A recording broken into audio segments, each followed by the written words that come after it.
Yeah, no, I think that acquisition will be one of the best acquisitions we've done, certainly in the last 10 or 15 years.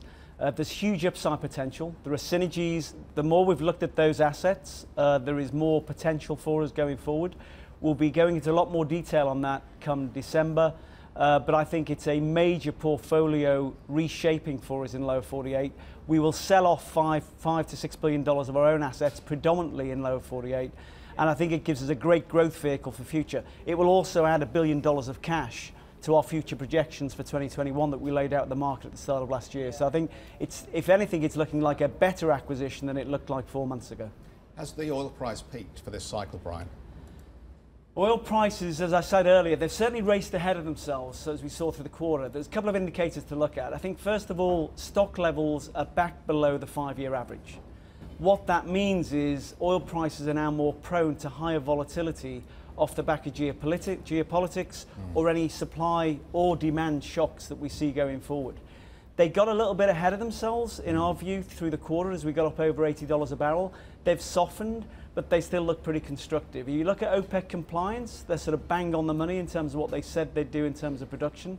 They're making up for the losses that we've seen out of Iran. So as we saw somewhere close to 1 million barrels a day of Iranian exports come off the market, although clearly oil is still flowing from Iran at the moment.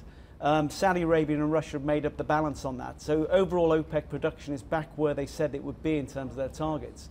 And we're up over $75 a barrel.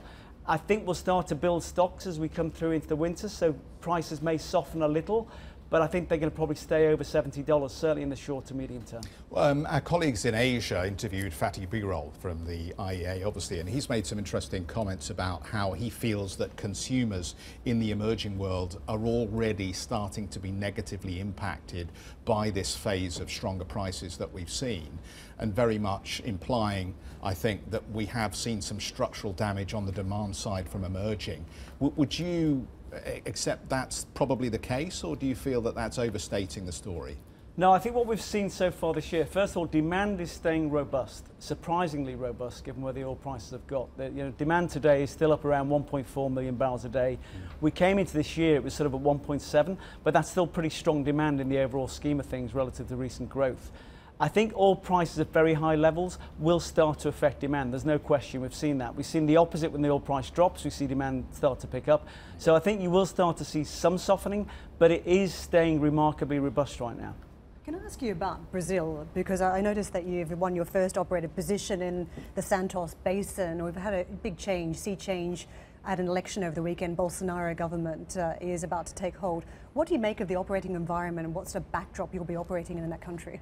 Well, first of all, we have existing positions in Brazil, and you're right, we just won the Santos, the license in September, which we're very excited about. Santos is a prolific basin.